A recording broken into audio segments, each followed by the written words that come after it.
یہ وہ لوگ ہیں جو دنیا میں نظر پوری کرتے ہیں، گویا کہ عباد اللہ کی ایک صفت یہ بیان کی گئی ہے۔ نظر اپنے اوپر ایسی کسی چیز کو واجب کر لینے کا نام ہے جو شریعت کی طرف سے واجب نہیں کی گئی۔ اس سے یہ بات صاف ظاہر ہے کہ آپ اس بات کی نظر یا منت نہیں مان سکتے کہ میں 5 وقتہ نماز پڑھوں گا یا میں رمضان کے روزے رکھوں گا، کیونکہ یہ تو ویسے ہی شریعت کی طرف سے ہم پر واجب کی گئی۔ تو یہ پہلی بات۔ دوسری بات یہ ہے کہ ہم ایسے کسی بات کی منت یا نظر نہیں مان سکتے جو معصیت یا گناہ کا کام۔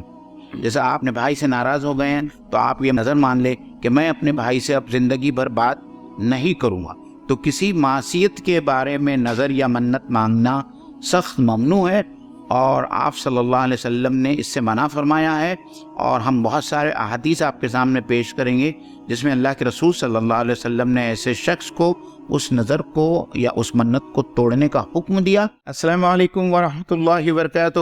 عزیز ناظرین و ناظرات، طرز تفسیر کی ایک اور نشست میں آپ سب لوگوں کا استقبال ہے، اور انشاءاللہ تعالی سورہ الدہر یا سورہ الانسان کی پہلی نشست کے بعد میں آج دوسری نشست آیت نمبر 5 سے شروع ہوگی، اور کوشش ہوگی کہ کم سے کم 5 آیتوں کا احاطہ کیا جائے۔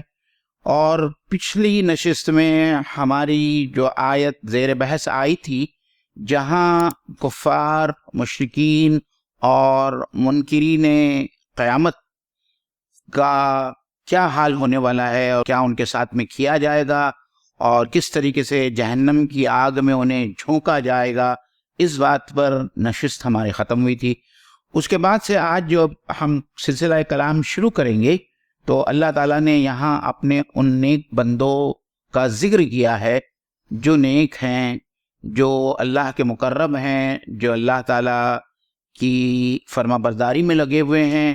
ان کے ساتھ میں کیسے تواضع ان کی جائے گی، کیا خاطر مدارت کی جائے گی، جنت کا بیان ہے، جنتیوں کا بیان ہے۔ تو یہ تقریباً 5 آیتیں ہیں جس میں جنت میں جو اللہ تعالیٰ کی طرف سے عنایتیں اور جو انعام و اکرام کا سلسلہ ہوگا، اس سے متعلق بہت کچھ باتیں ہم کو آج سمجھنے میں آئے گی، اور اس کو ہم سنیں گے بھی۔ اور ساتھ ہی ساتھ ان 5 آیتوں میں قرآن مجید کا یہ وہ مقام ہے چند مقامات میں سے جہاں نظر کے بارے میں یا منت کے بارے میں بہت ہی ایک خاص بات کی گئی ہے، اللہ تعالیٰ نے جس کو بہت ہی پسندیدہ فرمایا ہے۔ انشاءاللہ تعالیٰ اس کے بارے میں تفصیلی بات ہوگی۔ اعوذ باللہ من الشیطان الرجیم، بسم اللہ الرحمن الرحیم۔ ان الابرار یشربون من کأس کان مزاجها کافورا عینا یشرب بها عباد اللہ یفجرونها تفجیرا۔ صدق اللہ العظیم۔ نیک لوگ جنت میں شراب کے ایسے ساغر پیئیں گے جن میں آب کافور کی آمیزش ہوگی۔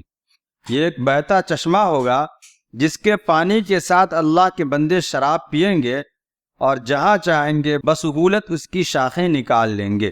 ٹھیک مولانا، یہاں جو ابرار کی معنی آئی ہے، یہ اس لفظ کی تھوڑی سی تشریح ہو، اور قرآن مجید میں جہاں جہاں بر کا تذکرہ ملتا ہے، میرے خیال سے مختصراً ہم ناظرین کے سامنے آیت بر ہے یا لن تنالوا البر اور ابرار کی جو بات آئی ہے، تو شاید بہت اچھی طریقے سے سمجھ میں آئے گا۔ جی، یہاں جو ابرار آیا ہے تو ابرار کے لیے جو حقیقی مفہوم ہے اس کا فرما برداری اور اطاعت گزاری۔ جی، اس لیے کتابوں میں آتا ہے الولد البار، یعنی وہ بچہ جو اپنے والد کا فرما بردار ہو۔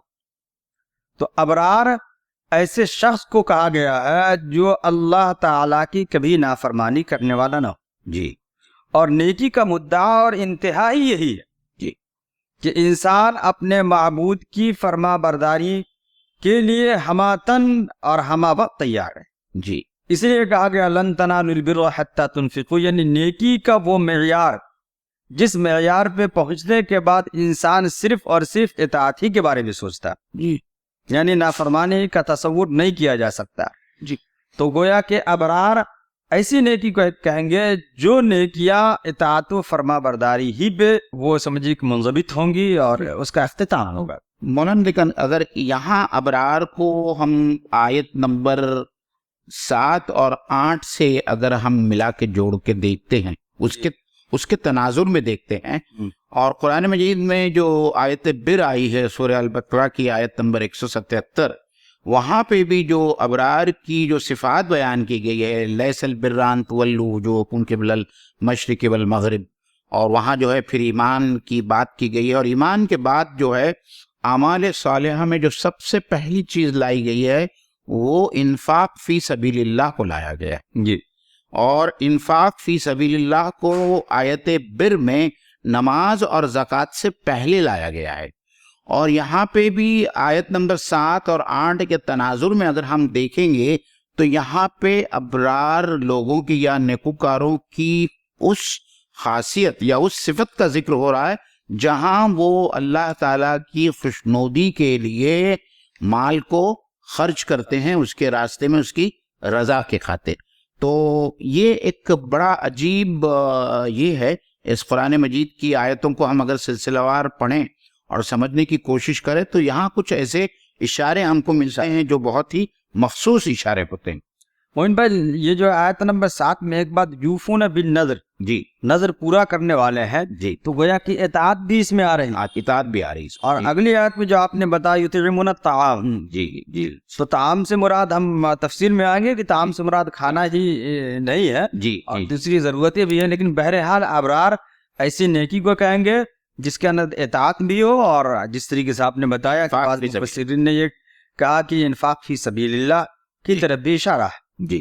تو بے شک ابرار لوگ یعنی نیک لوگ جو فرما بردار ہیں، اللہ تعالیٰ کے اطاعت شعار ہیں اور نیکی میں آگے بڑھنے والے ہیں، انفاق کرنے والے ہیں، ان کی جو صورتحال ہوگی جنت میں، اس کا تذکرہ اللہ رب العزت نے ان الفاظ میں کیا ہے، یشربون من کأس کان مزاجها کافورا، کہ وہ ایسے جام سے پیئیں گے. کأس پیالے کو بھی کہتے ہیں، اور جو چیز پیالے کے اندر ہو اسے بھی کہتے ہیں. جی. اور لوگ بولتے بھی ہیں یہاں، جیسے کہ اردو میں بھی بولتے ہیں، جیسے ایک گلاس پانی پیا، جہاں لوگ کہتے ہیں ایک گلاس پیا تو مراد پانی ہی ہے. تو یشربون من کأس، جام سے، فنجان سے، کأس سے وہ پیئیں گے، کان مزاجها کافورا. مزاج جو ہے نا، مزاج کا مطلب ہوتا ہے ڈاکٹر صاحب موہن بھائی ملانا. تو مزاج کا مطلب ملانا آتا ہے، تو مزاج کا مطلب اس کی ملاوٹ، اس کی آمیزش. یعنی اس پیالے کے اندر جو مشروب دی جائے گی پینے کے لیے اس میں کافور کی ملاوٹ ہوگی. تو موہن بھائی کافور کوئی خوشبودار چیز ہوتی ہے کیا؟ اس کی تھوڑی تشریح. تو 2 چیزوں کی تشریح یہاں ضروری ہے مولانا. جی. ایک تو یہ کہ یہاں شراب کا ذکر ہے، اور شراب وہ جو اس وقت دنیا کی زندگی میں اللہ تعالیٰ نے اس کو تمام ایمان والوں کے لیے حرام قرار دی ہے.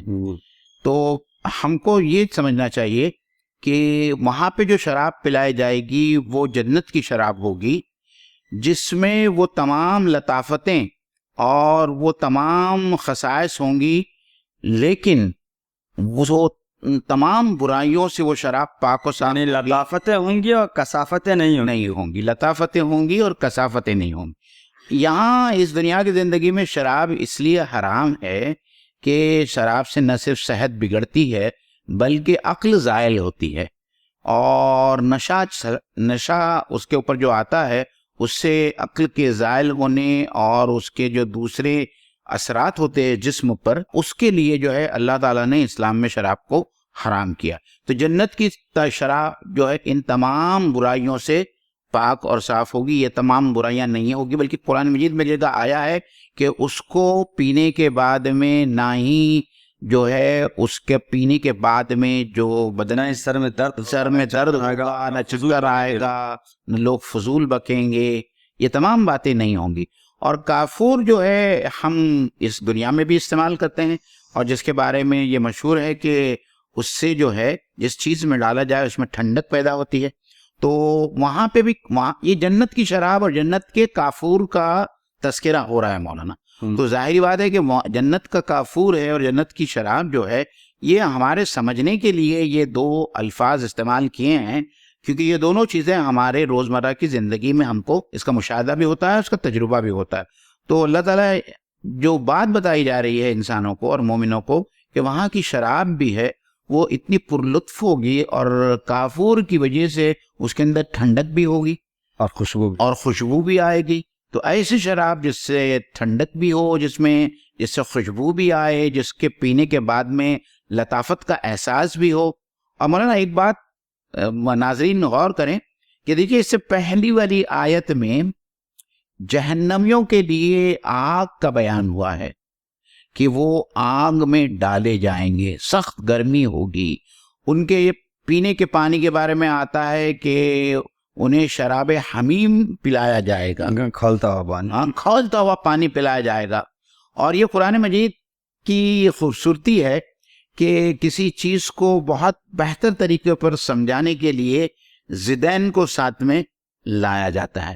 اسی طریقے سے کہ آدمی خوبصورتی کا احساس اس وقت تک نہیں کر سکتا جب تک اس کے سامنے کوئی بدصورت چیز نہ آئے. عربی کا محاورہ بھی معین بات تعرف الاشیاء باضدادها. جی، یہ چیزیں جو ہے اس کے مخالف چیزوں سے سمجھ میں آتی ہے. کی حقیقت روشنی کی اہمیت کا اندازہ جو اندھیرے سے. زبیر آپ اپنی بات کو کنٹینیو کریں. بالکل صحیح ہے. وہی بات جو ہے تو قرآن مجید میں یہ اسلوب جا بجا ملتا ہے کہ پہلے جہنمیوں کے پینے کے پانی کہ کس قسم کا پانی ہوگا، کھولتا ہوا پانی ہوگا جس سے ان کی آنتیں کٹ جائیں گی، اور اس کے فوراً بعد جو ہے جنتیوں کو جو دیا جانے والا مشروب ہوگا وہ کس قسم کا مشروب ہوگا اور کتنا لذت آمیز ہوگا اور ٹھنڈا ہوگا خاص طور پر. تو یہ بات یہاں اور کہیں کہیں پہلے جنتیوں کی آسائش کا تذکرہ، اس کے بعد پھر جہنم کے اندر جو چیزیں رہیں گی اس کا تذکرہ ہوتا ہے. جی بالکل. کانا مزاجھا کافورا، اس میں آمیزش اور ملاوٹ کافور کی ہوگی. عینن یشرب بہا عباد اللہ. اب ایک اور الگ چشمے کا تذکرہ ہے، یعنی یہاں تو کاس کا تذکرہ تھا، یہاں چشمے کا تذکرہ. ایک چشمہ ہوگا یشرب بہا عباد اللہ، جس سے اللہ کے بندے پئیں گے.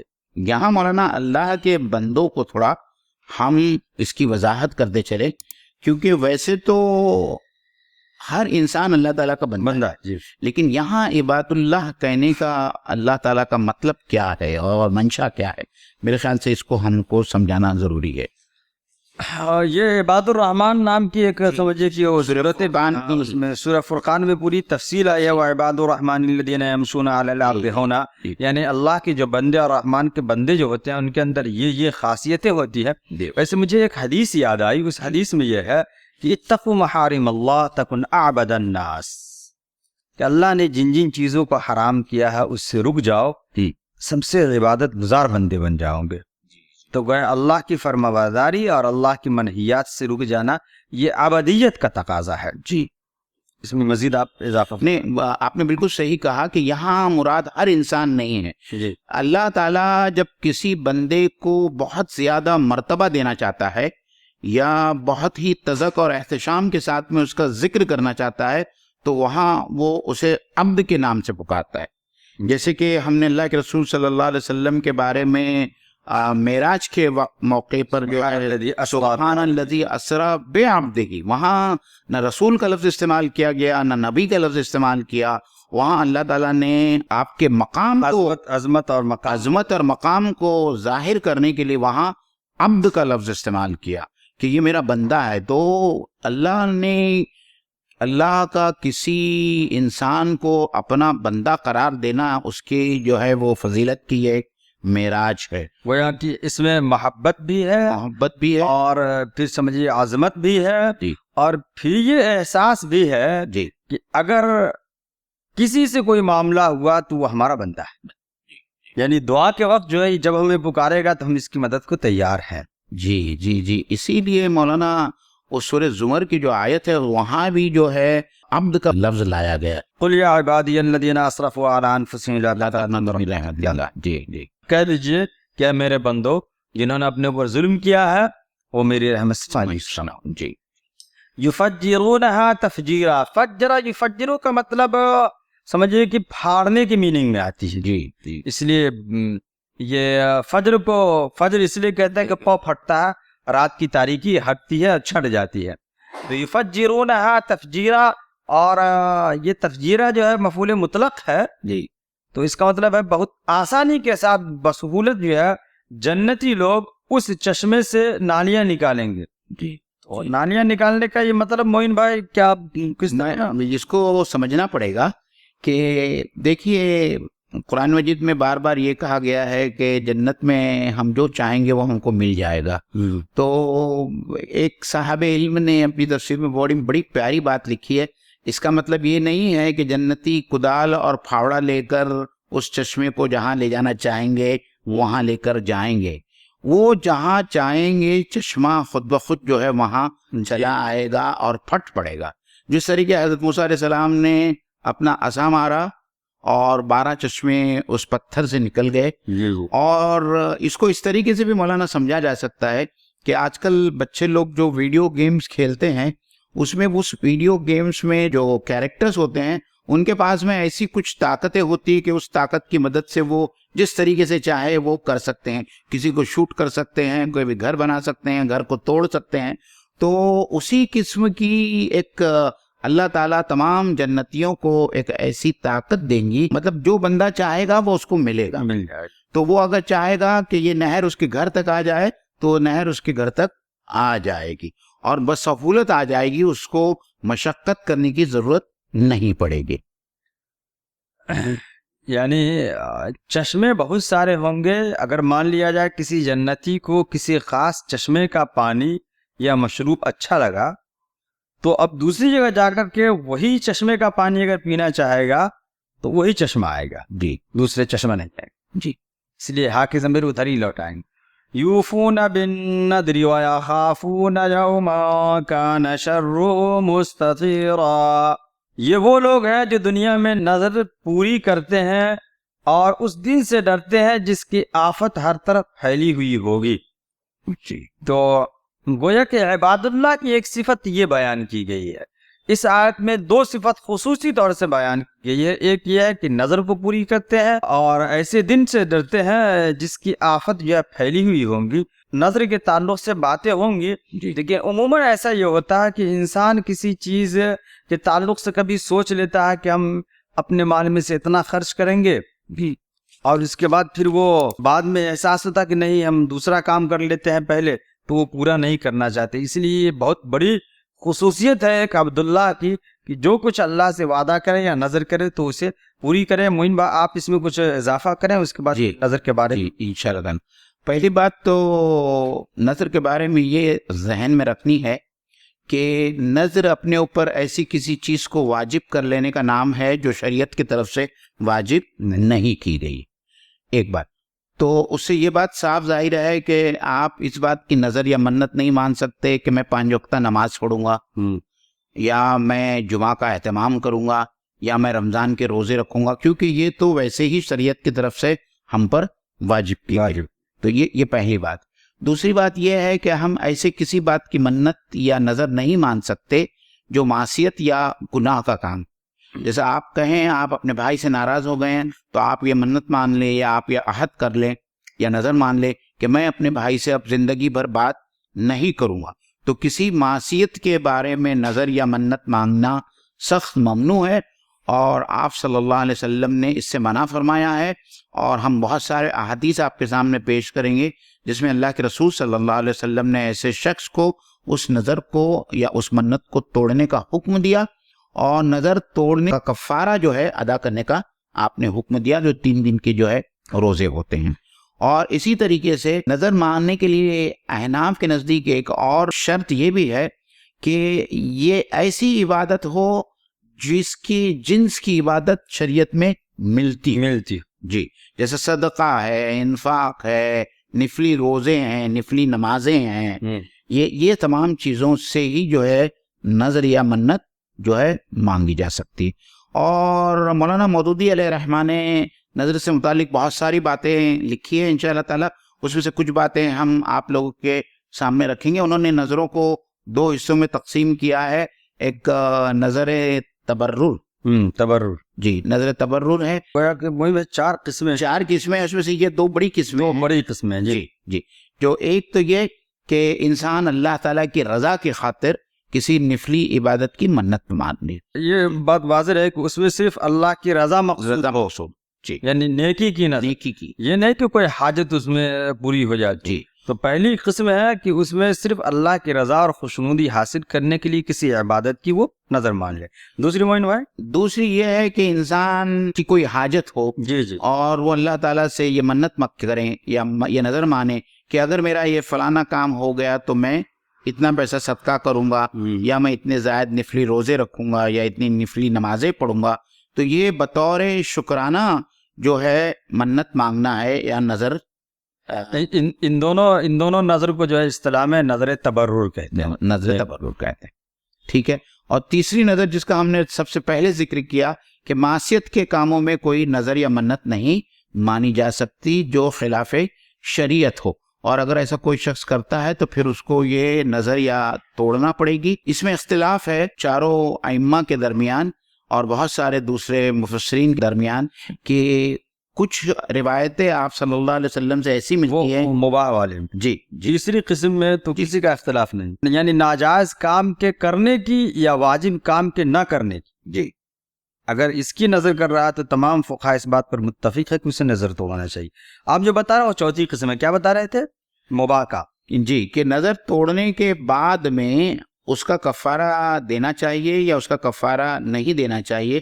اس سلسلے میں کچھ روایتیں ملتی ہیں اور ان روایتوں کی بنیاد پر فقہاء اس بات پہ تقسیم ہوئے ہیں کہ اس قسم کی نظر کو توڑنے کے لیے یا توڑنے کے بعد میں کفارہ لازم نہیں آتا، اور کچھ فقہاء اس طرف گئے ہیں کہ اس قسم کی نظر توڑنے کے بعد میں بھی کفارہ ادا کیا جانا. یہ جو آپ نے بتایا چوتھی قسم ہے، جی کسی مباح چیز کو اپنے اوپر حرام قرار دینا یا کسی مستحب چیز کو جس کا کرنا مستحب ہو اس کو اپنے اوپر ناجائز قرار دینا. جی جیسے مان لیا جائے کہ ایک جائز چیز ہے چاول کھانا، جی مباح ہے، آدمی کھا بھی سکتا نہیں بھی کھا سکتا، لیکن اگر کوئی یہ نظر مان لے کہ میرا یہ کام ہو گیا تو ہم آج سے چاول کھانا بند کر دیں گے. یا اسی طریقے سے کوئی کام کرنا مستحب ہے جی اور اسے انسان نہ کرنے کی یہ کر لے، تو اب فقہاء دو گروپ میں بٹ گئے ہیں کہ اسے نظر پوری کرنی چاہیے یا نظر توڑنی چاہیے. جی تو گویا نظر کی موین بھائی نے ماشاءاللہ بہت اچھی تشریح کی کہ ایک دم شارٹلی نظر کی 4 قسمیں ہوئی. ایک یہ ہے کہ کسی کام کے کرنے کی نظر کرے صرف اللہ کے لیے، اس میں کوئی اور مقصد نہ ہو، اللہ کی رضا اور خوشنودی حاصل کرنے کے لیے. اور دوسری قسم یہ ہے کہ اپنی حاجت پوری کرنے کی نیت سے کہ اللہ اگر میرا یہ کام ہو جائے تو میں یہ چیز اللہ کے راستے میں صدقہ کر دوں گا.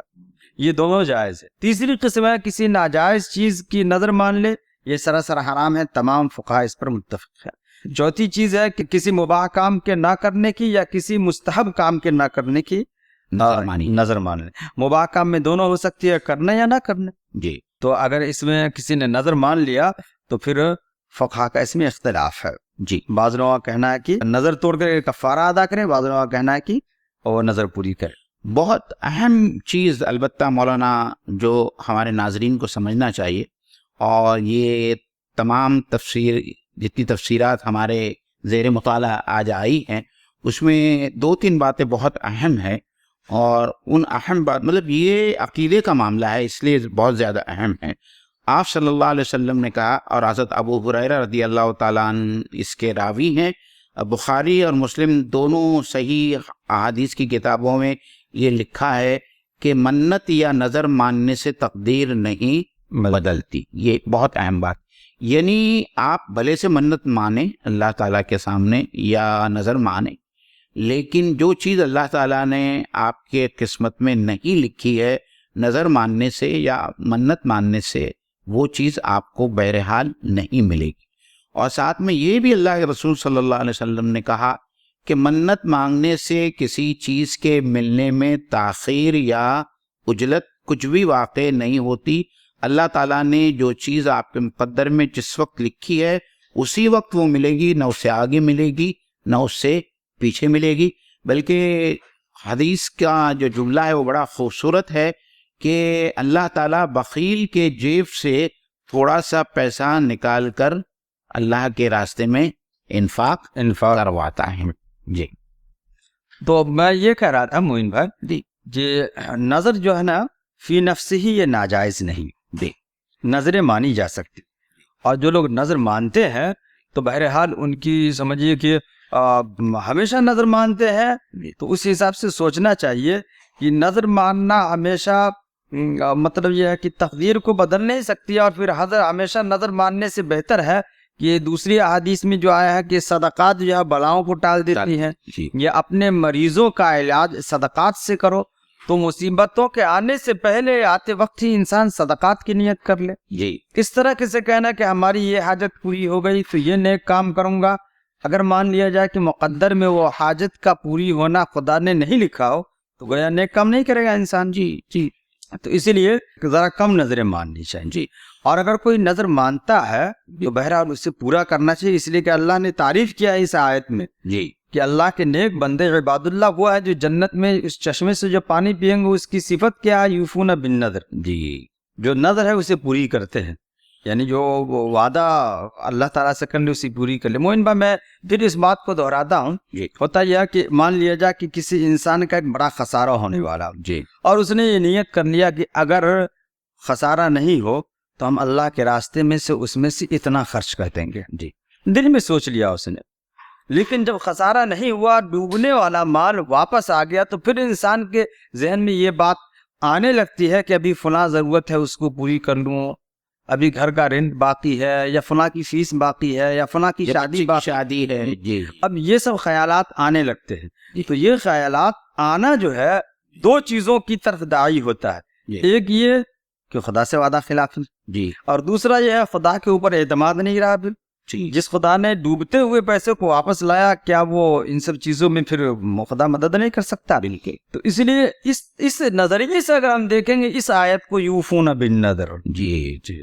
جو نظر کو پوری کرتے ہیں وہ۔ جی مولانا دوسری بات جو دو احادیث نظر سے گزری، اس سے کچھ اور بھی جو لوگوں کے اشکال اور کچھ لوگوں کی غلط فہمیاں نظر سے متعلق ہوتی ہے وہ میرے خیال سے دور ہونے میں مدد ملے گی، کہ خواہ مخواہ اپنے آپ کو مشقت میں ڈالنا کسی عبادت کے بارے میں، اور یہ سمجھنا کہ میں اگر ایسا کروں گا، یہ عبادت کو میں اس طریقے سے کروں گا تو مجھے زیادہ ثواب ملے گا، آپ صلی اللہ علیہ وسلم نے اس کو قطعاً منع فرمایا ہے۔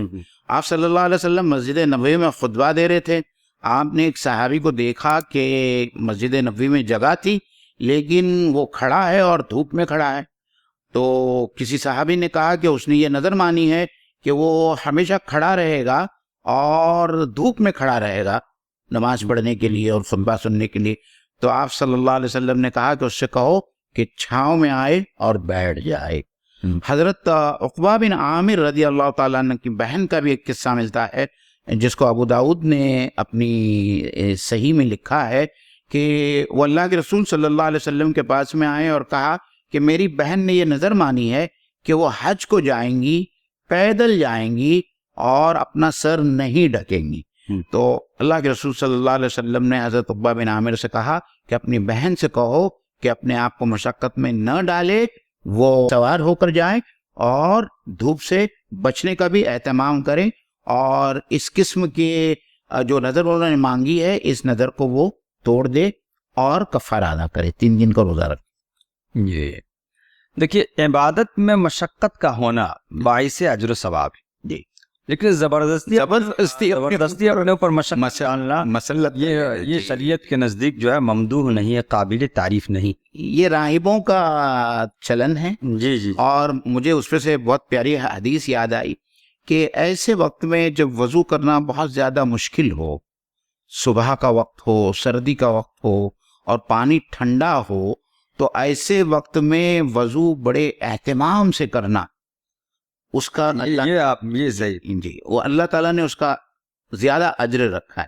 تو یہاں الگ ہے بات، اور وہ بات الگ ہے جو میں نے حج کی بات لوگوں کے سامنے رکھی۔ جس طریقے سے سمجھے کہ نماز میں بمشقت انسان کھڑا ہو کے قیام کرے وہ الگ چیز ہے، لیکن اپنے اوپر زبردستی مصیبت کو تھوپ لینا جی یہ قابل تعریف نہیں ہے جی۔ اور وہ بات ہے نا معین بھائی، هل اتاک حدیث الغاشیہ وجوہ یومئذ خاشعہ عاملۃ ناصبہ، جی آپ نے جو راہب کی بات کہی جی جی تو اس میں مجھے یہ آیت یاد آ گئی، عاملۃ ناصبہ، کچھ انسان ایسے ہوں گے جو دنیا بھی مشقت اٹھائیں گے، یہ نہیں کھانا ہے، لہسن نہیں کھانا ہے، پیاز نہیں کھانا ہے، گوشت نہیں کھانا ہے، بہت ساری چیزیں نعمتیں نہیں کھائیں گے، اور سمجھے کہ دنیا میں مشقت بھری زندگی گزاریں گے، اور اس کے بعد مرنے کے بعد تسلا نارن حامیہ، مرنے کے بعد بھی جہنم میں جلنا ہے. مولانا وہ لوگ دنیا کی جی لذت سے لطف ایسے راہبوں کو دیکھ کے جب ننگے پیر دھوپ میں، کڑی دھوپ میں ننگے پیر چلتے ہیں، اور بڑا بڑا افسوس ہوتا ہے ان کے اوپر، اور رحم بھی آتا ہے، اور کہیں اپنے آپ پر بھی انسان کو بڑا یہ محسوس ہوتا ہے کہ ہم جو ہے اسلام کی صحیح راہ اور صراط مستقیم ان لوگوں تک پہنچانے سے قاصر. ایسی حالت میں جذبہ شکر بھی پیدا ہونا چاہیے. خدا نے اپنی عمل سے یہ دونوں یہ ملے جلے جذبات آتے ہیں مولانا. میرے دل میں بھی بعض اوقات میں دیکھتا ہوں تو مجھے محسوس ہوتا ہے کہ اللہ کا کتنا احسان ہے کہ اللہ تعالیٰ نے مجھے ایمان والا بنایا، اور میں جب ایسے لوگوں کو دیکھتا ہوں تو ان پر رحم بھی آتا ہے، اور خود اپنے بارے میں جو ہے مجھے یہ شدید اندر سے جو ہے وہ احساس ہوتا ہے کہ ہم لوگ دعوت کا کام جس طریقے سے کرنا چاہیے اس طریقے سے ہم دعوت کا کام نہیں کر رہے ہیں. لیکن مولانا اس آیت میں ایک اور بہت اہم بات ہے، جو ایک اہم پہلو ہے، اور وہ صوفیہ کرام کا جو نظریہ ہے اس نظریے کی تردید کرتا ہے. یہاں اللہ تعالیٰ کہتا ہے کہ یہ لوگ اس دن کے مطلب آخرت کے عذاب سے ڈرتے ہوئے اللہ تعالیٰ کی عبادت بھی کرتے ہیں اور اپنے نظر و نیاز کو پورا بھی کرتے ہیں. صحیح ہے.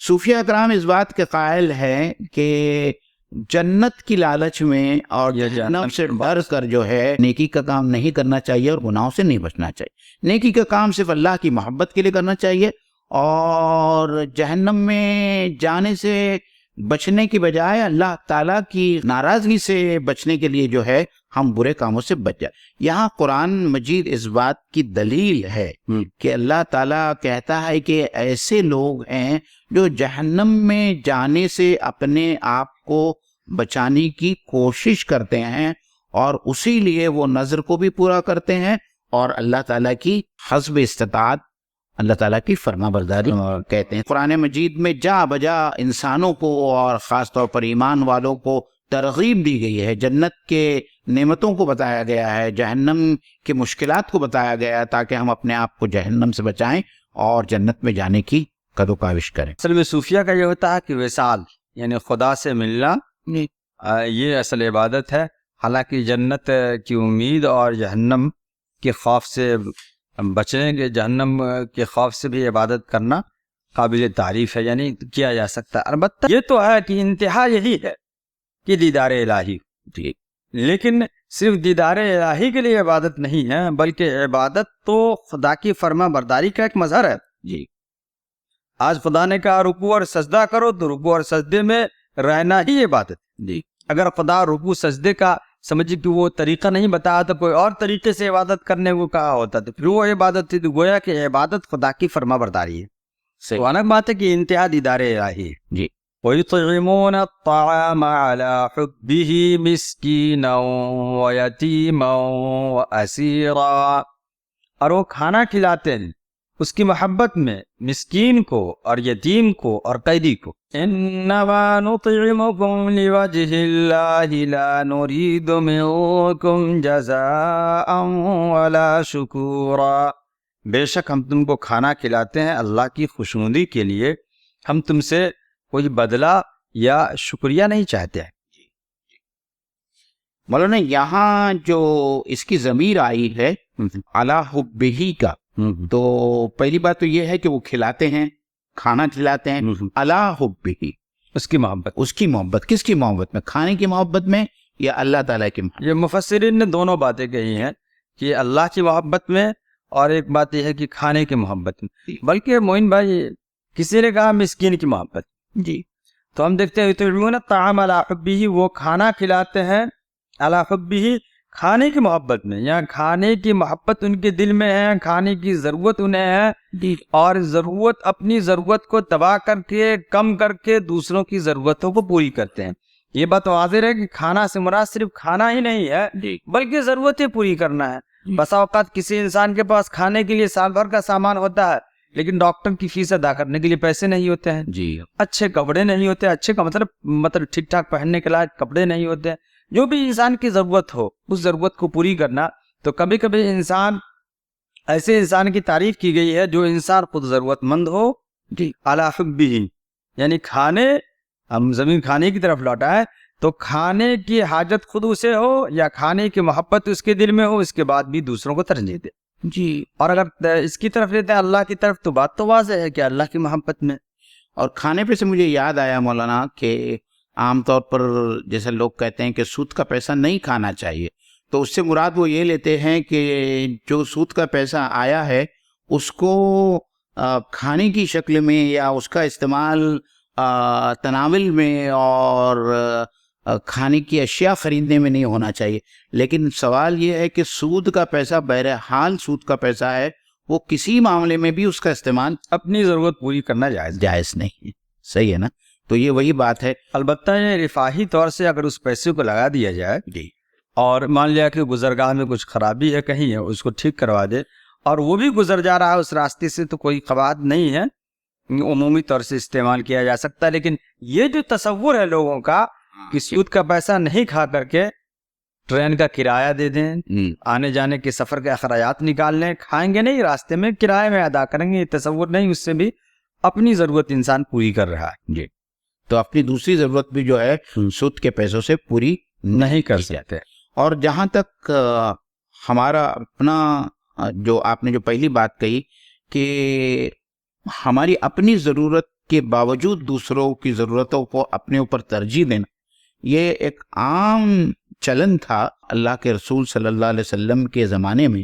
اور اس میں حضرت طلحہ کا جو واقعہ بہت مشہور واقعہ ہے، وَيُؤْثِرُونَ عَلَىٰ أَنفُسِهِمْ وَلَوْ كَانَ بِهِمْ خَصَاصَةٌ، صحابہ کرام کی تاریخ جو ہوئی ہے کہ وہ لوگ اپنے اوپر دوسروں کو ترجیح دیتے ہیں جبکہ وہ خود ہی اس چیز کی زیادہ محتاج ہوتا ہے. تو یہ بات جو ہے ہم دیکھتے ہیں کہ مدنی دور میں آپ صلی اللہ علیہ وسلم کے دور میں بہت دیکھنے کو ملتا تھا کہ لوگ کس طریقے سے آگے بڑھ کر اپنی سے زیادہ اپنی ضرورت ہونے کے باوجود دوسرے لوگوں کی ضرورتوں کو پورا کرتے تھے.